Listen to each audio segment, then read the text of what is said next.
തെക്കേ അമേരിക്കയിലെ പെറു എന്നുള്ള രാജ്യത്തിലെ നമ്മുടെ മൂന്നാമത്തെ ദിവസമാണെന്ന്. നമ്മൾ ഇന്നലെ കൂസ്കോ എന്ന നഗരത്തിൽ വന്ന് അവിടെ താമസിച്ചു. അവിടെ നിന്ന് റോഡ് മാർഗം മാച്ചുപിച്ചനടുത്ത് നമ്മൾ എത്തുകയും ചെയ്തു. പിന്നീട് നമ്മൾ കാട്ടിക്കൂടി ഒരു 15 കിലോമീറ്റർ, അതൊരു കീടും നടപ്പായിരുന്നു. അവിടെ നമ്മൾ അക്വാക്കലിന്തോ എന്നുള്ള ചെറു പട്ടണത്തിൽ വന്ന് താമസിച്ചു. അതിരാവിലെ തന്നെ നമ്മൾ എഴുന്നേറ്റ് ലോകാത്ഭുതങ്ങൾ എന്തായാലും മാച്ചുപിച്ച് കാണാൻ വേണ്ടിയിട്ട് നമ്മൾ പുറപ്പെട്ടു. ഞങ്ങൾ ഭയങ്കര എക്സൈറ്റഡാണ്, പിന്നെ കുറച്ച് ടെൻഷനും. കാരണം എപ്പോഴും മഴയും മഞ്ഞും ഒക്കെ ഉള്ള സ്ഥലമാണ്. നല്ല കാലാവസ്ഥയാണെങ്കിൽ മാത്രമേ നമുക്ക് കിടു കാഴ്ചകൾ കാണാൻ പറ്റൂ. Let's see.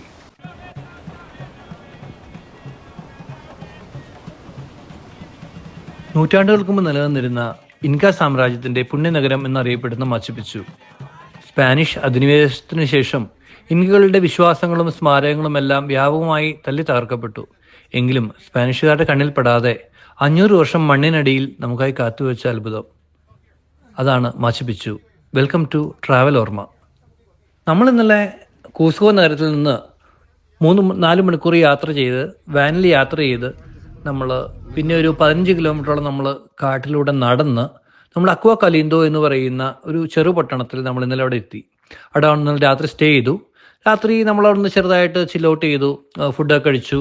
ആ നഗരത്തിൽ ഞങ്ങളുടെ ഒരു പ്രത്യേകത, ഏകദേശം 90-95% ആൾക്കാർ മുഴുവൻ അവിടെ പുറത്തുനിന്ന് വന്നവരായിരുന്നു, ടൂറിസ്റ്റുകളായിരുന്നു. എവിടെ പോയാലും, ഏത് റെസ്റ്റോറൻറ്റിൽ പോയാലും, റോഡിലൂടെ നടന്നാലും എല്ലാം ടൂറിസ്റ്റുകളുടെ, ലോകത്തിൻ്റെ നാനാഭാഗത്തുനിന്ന് വന്നിരിക്കുന്ന ടൂറിസ്റ്റുകൾ. നമ്മളവിടെ സ്റ്റേ ചെയ്തു, അവിടെ നിന്ന് ഫുഡൊക്കെ കഴിച്ചു. രാവിലെ തന്നെ 7:30 മണിക്കായിരുന്നു നമ്മുടെ ബസ്. അപ്പോൾ പെട്ടെന്ന് തന്നെ വെളുപ്പിന് ഹോട്ടലിലെ ഫുഡെല്ലാം കഴിച്ച് നമ്മൾ പെട്ടെന്ന് ഈ സ്ഥലം കണ്ടുപിടിക്കാൻ ചെറിയ ബുദ്ധിമുട്ടുണ്ടായി. എങ്കിലും ഞങ്ങൾ പെട്ടെന്ന് തന്നെ ഈ അവിടുത്തെ സ്ഥലം കണ്ടുപിടിച്ചു. പെട്ടെന്ന് നമ്മുടെ ഗൈഡിനെ കണ്ടുപിടിച്ചു. അവിടെ വന്നപ്പോൾ ഒരു വലിയ ജനക്കൂട്ടം ബസ്സുകൾ കാത്തു നിൽക്കുന്നു. അപ്പോൾ നമ്മളും ഗൈഡിൻ്റെ പുറകെ കൂടി ഗൈഡ് നമ്മളെ ബസ്സിലേക്ക് ആനയിച്ചു. ഈ ബസ് നമ്മൾ മലമുകളിലേക്ക് പോകുന്ന ബസ്സിന് ആ റോഡിന് പോലും പ്രത്യേകത ഉണ്ടായിരുന്നു. കാരണം ആ റോഡ് ഒന്നും ടാർ പോലും ചെയ്യാതെ കാടിൻ്റെ സ്വാഭാവികം നിലനിർത്തുന്ന ഒരു പ്രത്യേകത ഉണ്ടായിരുന്നു. അപ്പോൾ കാട്ടിലൂടെ ബസ്സിൽ നമ്മൾ യാത്ര തുടങ്ങി. അപ്പോൾ ബസ്സിലേക്ക് ഈ പറയുന്ന മാച്ചുപിച്ചു നഗരം നിർമ്മിച്ചത് പച്ചക്കുട്ടി. എനിക്ക് പേര് വളരെ ഇൻട്രസ്റ്റിംഗ് ആയിട്ട് തോന്നി. നമ്മൾ മലയാളികൾക്ക് പറയുന്നത് പച്ചക്കുട്ടി എന്ന് പറയുന്ന രാജാവായിരുന്നു.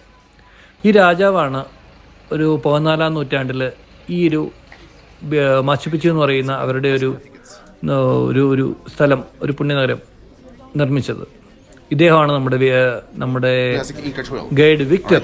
വിക്ടർ ഞങ്ങൾക്ക് ഡയറക്ഷൻസ് എല്ലാം തന്നു. We have many more remains to see around here.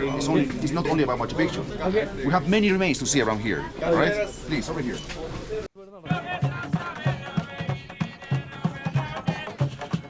അപ്പോൾ വിക്ടറിൻ്റെ പുറകെ ഞങ്ങളെല്ലാവരും കൂടി. അപ്പോൾ ഈ പറയുന്ന മാച്ചുപിച്ചു 1983 യുനെസ്കോയുടെ പൈതൃക പട്ടികയിൽ ഇടം പിടിക്കുകയും 2007 ലോകാത്ഭുതങ്ങളിൽ ഒന്നായിട്ട് ഇത് പ്രഖ്യാപിക്കപ്പെടുകയും ചെയ്തു. ഏകദേശം 8,000 ഫീറ്റ് മുകളിലാണ്, സമുദ്രനിരപ്പിന് മുകളിലാണ് ഈ സ്ഥലം സ്ഥിതി ചെയ്യുന്നത്. ഇവിടേക്കുള്ള പ്രവേശനം ഏകദേശം ഒരു 3 മാസം മുമ്പെങ്കിലും നമ്മൾ അപ്ലൈ ചെയ്താൽ മാത്രമാണ് നമുക്കിത് കിട്ടുള്ളൂ. അതിനുശേഷം ഓഫ് സീസൺ ആണെങ്കിൽ മാത്രമാണ് പിന്നെ ഒരു ചാൻസ് ഉള്ളത്. ഒരു ദിവസം വെറും 4,000 പേർക്ക് മാത്രമേ കാണാനുള്ള സൗകര്യം ഉണ്ടാവുകയുള്ളൂ. മാത്രമല്ല ഈ സ്ഥലത്തിന് മുകളിൽ ഒരു നോ ഫ്ലൈ സോണായിട്ടും പ്രഖ്യാപിച്ചിട്ടുണ്ട്. ഏകദേശം 5 ഡിഫറെൻറ്റ് സർക്യൂട്ടുകളാണ് ഇത് കാണാനുള്ളത്. നമ്മൾ സർക്യൂട്ട് 2 ആണ് നമുക്ക് അനുവദിച്ചിരിക്കുന്നത്. അപ്പോൾ സർക്യൂട്ട് 2-ലൂടെയുള്ള നമ്മുടെ യാത്ര നമ്മൾ തുടർന്നു. ഇതാണ് നമ്മുടെ ഒരു ഫസ്റ്റ് വ്യൂ ആയിട്ട് നമുക്ക് അടുത്ത് കിട്ടിയൊരു വ്യൂ. ഇവിടെ നിന്ന് നമ്മൾ നടന്നു പോയി. അപ്പോൾ ഇത് നമ്മൾക്ക് ബാക്കിയുള്ള മറ്റ് പല സ്മാരകങ്ങൾക്കും റൂഫില്ലെങ്കിലും പണ്ട് കാലത്ത് എങ്ങനെയാണ് ഉണ്ടായിരുന്നതെന്ന് നമുക്കൊരു ഐഡിയ കിട്ടാൻ വേണ്ടിയിട്ട് 1-2 വീടുകളുടെ മുകളിൽ മാത്രം അവർ റൂഫ് ഉണ്ടാക്കിയിട്ടുണ്ട്. പണ്ട് ഇത് എങ്ങനെയായിരിക്കും നമുക്കുള്ളതെന്നുള്ളതിൻ്റെ ഐഡിയ കിട്ടാൻ വേണ്ടിയിട്ട്. Now you Christians, so forget about those places. Don't come back anymore. You can destroy them. You can set on fire. That's why Machu Picchu was abandoned also. El Dorado for Hiram Bingham was this place. Let me show you. This place was considered for him like El Dorado. This place, Vilcabamba. It's only a few hours. നമ്മുടെ guide Victor വളരെ രസമായിരുന്നു. അദ്ദേഹം സ്പാനിഷുകാരുടെ അധിനിവേശത്തിനെയൊക്കെ ഉള്ള രോഷം ഇപ്പോഴും അദ്ദേഹത്തിന്റെ മനസ്സിലുള്ളതായിട്ട് എനിക്ക് തോന്നി. സ്പാനിഷുകാർ വന്ന് അവരുടെ മതങ്ങളെയും അവരുടെ ഭാഷയെയും എല്ലാം ഒത്തിരി മാറ്റിമറിച്ചു എന്നാണ് വിക്ടർ പറയുന്നത്. മാത്രമല്ല ഇവരുടെ ആരാധനാലയങ്ങളും ഇവരുടെ കൂസ്കോ നഗരത്തിലെ എല്ലാ ബിൽഡിങ്ങുകളും തല്ലി തകർക്കുകയും എന്നാൽ അതിന്റെ മുകളിൽ പലപ്പോഴും പുതിയ പുതിയ കെട്ടിടങ്ങളും പള്ളികളും എല്ലാവരും നിർമ്മിക്കുകയും ചെയ്തു.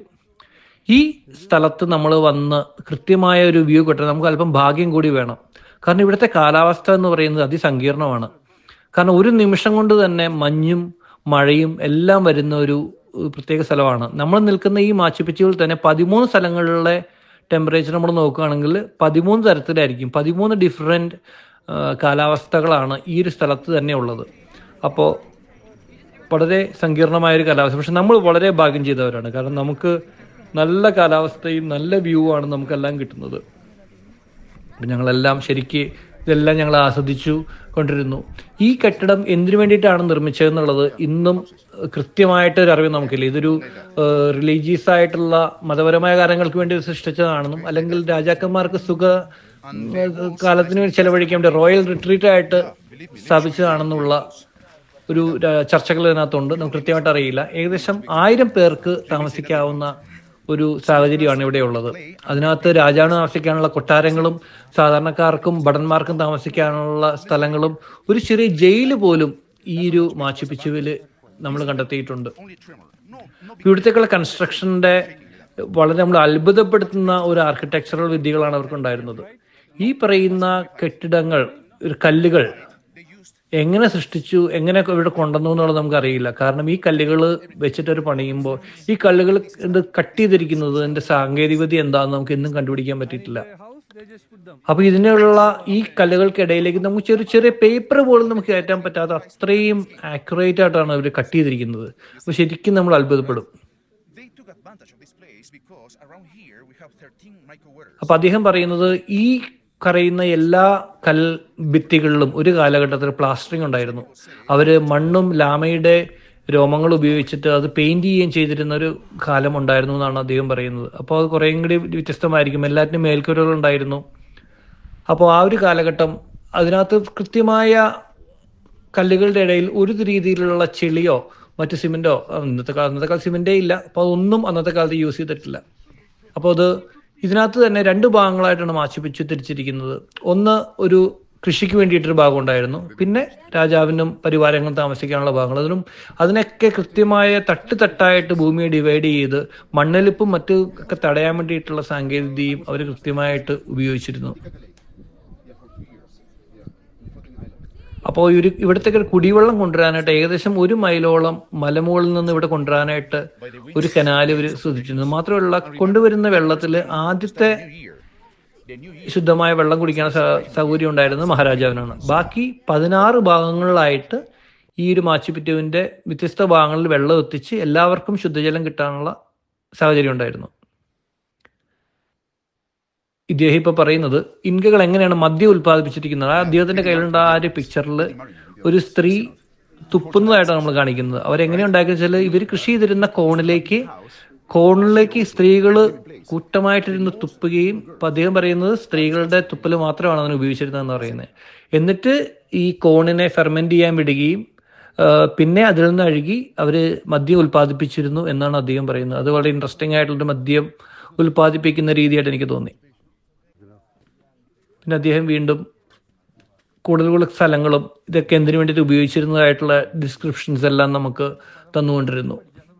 ഇനിയിപ്പോൾ ഇവരുടെ പല കെട്ടിടങ്ങളിൽ നിന്നും ഇവരുടെ ദേവാലയത്തിൽ നിന്നും നോക്കിയാലും സൂര്യനെയും ചന്ദ്രനെയും ഒക്കെ നോക്കി വർഷത്തിന്റെ ഏതു ഭാഗമാണ് ചന്ദ്രൻ ഇവിടെ എത്തുന്നതെന്നും സൂര്യൻ എത്തുന്നതെന്നും കൃത്യമായിട്ട് അറിയാവുന്ന ഒരു ഗ്രഹനിലയെ പറ്റി വലിയ അറിവുകളുണ്ടായിരുന്ന ഒരു സമൂഹമായിരുന്നു ഇൻകകൾ.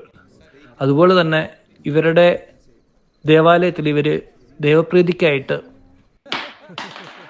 ഒരു പെൺകുട്ടിയാണ് ഇവര് ബലി നൽകിയിരുന്നത്. അത് വളരെ ഷോക്കിംഗ് ആയിട്ട് നമുക്ക് തോന്നി. കാരണം അവരുടെ കൂട്ടത്തിലുള്ള ഏറ്റവും സുന്ദരിയായ പെൺകുട്ടിയാണ് അവര് ബലി നൽകിയിരുന്നത്. പിന്നീട് ആ പെൺകുട്ടിയുടെ ബോഡി അവര് മമ്മിഫൈ ചെയ്ത് സൂക്ഷിച്ചു വെക്കുകയും ചെയ്തിരുന്നു. അപ്പോൾ അവര് ബലി കൊടുത്തിരുന്ന പെൺകുട്ടിയുടെ കുടുംബം അതൊരു വലിയ അഭിമാനമായിട്ടാണ് കണ്ടിരുന്നത് എന്നാണ് അവർ പറയുന്നത്. അപ്പോൾ ആ ഒരു ബലിപീഠവും നമുക്ക് കാണാനുണ്ട്. അപ്പോൾ ആ ബലിപീഠത്തിനടുത്തേക്ക് അദ്ദേഹം ഞങ്ങളെ ഏറ്റവും പെട്ടെന്ന് കൊണ്ടുപോകുന്നതാണ് നമ്മൾ പ്രതീക്ഷിക്കുന്നത്. അതുപോലെ തന്നെ ഇവർ മമ്മിഫൈ ചെയ്യുന്ന ടെക്നോളജി വളരെ ഇൻട്രസ്റ്റിംഗ് ആയിട്ട് തോന്നി. അവർ ആന്തരാവയങ്ങളെല്ലാം മാറ്റി ചില പ്രത്യേക ചെടികളെല്ലാം അവർ നിറയ്ക്കുകയും അതിനുശേഷം ലാമയുടെ ഫാറ്റ് എടുത്ത് സൂക്ഷിക്കുക. ഇതാണ് ആ ബലിക്കല്ല്. അവിടെ നിൽക്കുക നമുക്ക് ചെറിയൊരു ഞെട്ടൽ നമുക്കുണ്ടാവും. കാരണം ഈ ഒരു ബലിക്കല്ലിൽ ഒത്തിരി പെൺകുട്ടികളുടെ ജീവൻ നഷ്ടപ്പെട്ടിട്ടുണ്ടാവും. അങ്ങനെ ഇരിക്കുമ്പോൾ പെട്ടെന്ന് ഒരു മഴ വന്നു. ഭാഗ്യത്തിന് ഒരു 10 മിനിറ്റ് കഴിഞ്ഞപ്പോൾ മഴ ഒഴിവാവുകയും ഞങ്ങൾ വീണ്ടും മഴക്കോട്ട് ഒഴിവാക്കി നടക്കാനും സാധിച്ചു. ഇങ്ങനെ നോക്കി നിൽക്കുമ്പോൾ മഴ പെയ്യുകയും മഴ ഒഴിവാവുകയും ചെയ്യുന്നൊരു പ്രത്യേക കാലാവസ്ഥയാണ്. ഇത് അവരുടെ ഒരു ഫാം ലാൻഡ് പോലെ കൃഷി ചെയ്യുന്ന ഏരിയകളാണ് ഇപ്പോൾ നമ്മൾ കണ്ടുകൊണ്ടിരിക്കുന്നത്. ഈ ഫാം ലാൻഡ് പോലും ഇവിടെ നിന്ന് വെള്ളം ഡ്രെയിൻ ചെയ്യാൻ വേണ്ടിയിട്ട് കൃത്യമായ സൗകര്യം അന്നകാലത്ത് അവർക്കുണ്ടായിരുന്നു. കാരണം ഈ അവിടെ വെള്ളം കെട്ടി നിന്നാൽ ലാൻഡ് സ്ലൈഡിൻ്റെ ചാൻസ് ഉണ്ടായിരുന്നതുകൊണ്ട് വളരെ വിശദമായ ഒരു പ്ലാനിങ്, വെള്ളം ഒട്ടും തന്നെ കെട്ടി നിൽക്കാതെ കൃഷിയെയും അവരുടെ കെട്ടിടങ്ങളെയും സംരക്ഷിക്കാനായിട്ട് അവിടെ ഉണ്ടായിരുന്നു. അപ്പോൾ അങ്ങനെ സംസാരിച്ച് നമ്മൾ അവരുടെ ഒരു വലിയ അവർ എല്ലാവരും കൂടി അവരുടെ വിവാഹങ്ങളും അവരുടെ മറ്റ് ആഘോഷങ്ങളും സംഘടിപ്പിക്കുന്ന ഒരു സ്ഥലത്ത് നമ്മൾ എത്തിയിരിക്കുകയാണ്. ഇവിടെയാണ് ഇവരുടെ ആഘോഷങ്ങളും അവരുടെ വലിയ ഡാൻസും പരിപാടികളും മദ്യ സൽക്കാരങ്ങളും എല്ലാം നടന്നിട്ടുള്ളത്. ഇവിടെ വിവിധ ഭാഗങ്ങളിൽ മഹാരാജാവിന് ഇരിക്കാനും വലിയ ആളുകൾക്ക് ഇരിക്കാനും ബാക്കിയുള്ളവരും അവർ നൃത്തം ചെയ്തതുമായ ഇടങ്ങളാണ് ഇപ്പോൾ നമ്മൾ കണ്ടുകൊണ്ടിരിക്കുന്നത്. അപ്പോൾ അവിടെ നമ്മൾ ഒത്തിരി നേരം നടന്നതിന് ശേഷം ഗൈഡ് നമ്മളോട് പറഞ്ഞു അദ്ദേഹത്തിന് പോകാനുള്ള സമയമായെന്നും എന്നാൽ നമുക്ക് താല്പര്യമുണ്ടെങ്കിൽ വീണ്ടും അവിടെ അല്പം നേരം കൂടി നിൽക്കാമെന്നും അദ്ദേഹം നമ്മൾ അറിയിച്ചു. അപ്പോൾ നമ്മൾ അവിടെ കുറച്ച് നേരം കൂടി കറങ്ങിക്കിടക്കാൻ തീരുമാനിച്ചു. കാരണം നമുക്കൊരു 1 മണിക്കൂറും കൂടി അവിടെ ഉണ്ടായിരുന്നു. നമ്മളൊരു 1/4 മണിക്കൂർ കഴിഞ്ഞതിന് ശേഷം നമുക്ക് ഇവിടുന്ന് വീണ്ടും നമ്മൾ ഉച്ചയ്ക്ക് 2 മണിക്കാണ് നമുക്ക് ഇവിടുന്ന് നമ്മൾ ട്രെയിൻ എടുത്തിരിക്കുന്നത്. അപ്പോൾ നമ്മൾ ഇവിടുന്ന് ട്രെയിൻ എടുത്തിട്ടാണ് നമ്മളിനി ഈ മാച്ചു പിച്ചുവിൽ നിന്ന് നമ്മൾ തിരിച്ച് നമ്മൾ കുസ്കോ നഗരത്തിലേക്ക് നമ്മൾ പോകുന്നത്. അപ്പോൾ ട്രെയിൻ യാത്രയും നമുക്ക് വളരെ എക്സൈറ്റിംഗ് ആണ്. കാരണം നമ്മൾ ഇങ്ങോട്ട് വന്നപ്പോൾ നമ്മൾ വാനിൽ വന്ന് ഒത്തിരി യാത്രാ ബുദ്ധിമുട്ടുണ്ടായിരുന്നു. തിരിച്ച് ട്രെയിനിലാണ് യാത്ര എന്നുള്ളത് നമുക്ക് ഒത്തിരി ആശ്വാസകരമായിരുന്നു. വീണ്ടും നമ്മൾ കെട്ടിടത്തിനുള്ളിലൂടെയൊക്കെ നമ്മളൊന്നും കൂടി യാത്ര ചെയ്തു. അപ്പോൾ അവർ പല റൂമുകളും നമുക്ക് കാണിച്ചു തന്നു. അപ്പോൾ അദ്ദേഹം കാണിച്ചു തന്നത് ഇതൊരു ലേഡീസ് റൂം എന്ന് പറഞ്ഞ റൂം നമുക്ക് കാണിച്ചു തന്നു. എന്നിട്ട് അവർ പറയുന്നത്, അത് ഞങ്ങൾ ചോദിച്ചപ്പോൾ എങ്ങനെയാണ് അവർക്ക് മനസ്സിലായത് ലേഡീസ് റൂം എന്ന് ചോദിച്ചപ്പോൾ അവർ പറഞ്ഞു അവിടെ നിന്ന് ഒത്തിരി പൊട്ടും വളകളും അതുപോലെ തന്നെ ചായങ്ങളും എല്ലാം കണ്ടുപിടിച്ചുകൊണ്ടാണ് അത് ലേഡീസ് റൂമും മറ്റു റൂമുകളെല്ലാം കണ്ടുപിടിച്ചതെന്ന് ഗൈഡ് നമ്മളെ പറഞ്ഞു തന്നു. ആളുകളൊക്കെ കൂട്ടമായി നിൽക്കുകയും, പക്ഷെ ഒരു സ്ഥലത്ത് നമുക്ക് തൊടാനുള്ള സൗകര്യം നമുക്കുണ്ടായിരുന്നില്ല. നമ്മളെങ്ങും തൊടുകയോ ഇരിക്കുകയോ ചെയ്യരുത്. കാരണം നമ്മൾ തൊടുകയോ ഇരിക്കുകയോ ചെയ്ത് കഴിഞ്ഞാൽ അതിന് കേടുപാടുകൾ ഉണ്ടാവാൻ സാധ്യതയുള്ളതുകൊണ്ട് ഗൈഡ് നമ്മളൊരു സ്ഥലത്തും തൊടാനോ ഇരിക്കാനോ നമ്മൾ അനുവദിച്ചില്ല. കാരണം അത് നമ്മൾക്ക് ഒത്തിരി വർഷങ്ങൾ ഇനിയും നമ്മുടെ യാത്രികർ വന്നു കഴിഞ്ഞാൽ അവിടെ സോയിൽ എറോഷൻ ഇപ്പോൾ തന്നെ ഒത്തിരി ഉണ്ട്. അപ്പം അതുകൊണ്ട് ഒരുപക്ഷെ കുറഞ്ഞ വർഷങ്ങൾക്ക് ശേഷം അവർ വളരെയധികം വിസിറ്റേഴ്സിൻ്റെ എണ്ണം കുറയ്ക്കാനും ഒരുപക്ഷെ അത് പൂർണ്ണമായിട്ടും ഒരു കാലഘട്ടത്തിന് ശേഷം അവിടുത്തെ ആർക്കിയോളജിയുമായി ബന്ധപ്പെട്ടവർക്ക് മാത്രം ചെയ്യാനും സാധ്യതയുണ്ട്. അപ്പം അതുകൊണ്ട് നമുക്ക് ഈ സ്ഥലങ്ങളെ കാണാൻ താല്പര്യമുള്ളവർ സാധിക്കുമെങ്കിൽ ഒത്തിരി നാളത്തേക്ക് നീട്ടി വെച്ച് കഴിഞ്ഞാൽ നമുക്ക് കാണാൻ പറ്റിയെന്ന് വരില്ല. അപ്പോൾ അത് വളരെ ഞങ്ങൾക്ക് അത്ഭുതകരമായിട്ട് തോന്നി. വീണ്ടും ഞങ്ങൾ പുറത്തിറങ്ങിയപ്പോൾ നമ്മളെ കാത്ത് വീണ്ടും ബസ്സുകൾ ഇങ്ങനെ ക്യൂ ആയിട്ട് ഒരു ബസ് എന്ന് പറഞ്ഞു കഴിഞ്ഞാൽ അടുത്ത ബസ് വരും. ഇപ്പം നമ്മൾ പെട്ടെന്ന് തന്നെ നമ്മൾ പുറത്തിറങ്ങി നമ്മൾ പതിയെ ഒരു ബസ്സിനെ നമ്മളെ സമീപിച്ചു. ബസ്സിൽ കയറി നമുക്ക് ഏറ്റവും പെട്ടെന്ന് ടൗണിൽ എത്തണം. എൻ്റെ ടൗണിലൊന്നും കൂടി മാർക്കറ്റിലൊന്ന് കറങ്ങണം. അതിനുശേഷം നമ്മൾ ട്രെയിൻ പിടിച്ച് കുസ്കോ നഗരത്തിലേക്ക് നമ്മൾ യാത്ര തുടങ്ങും.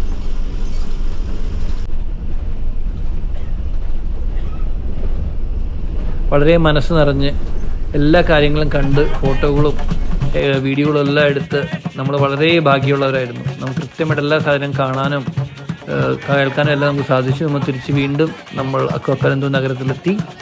ഇനി നമ്മുടെ യാത്ര തുടരുകയാണ്.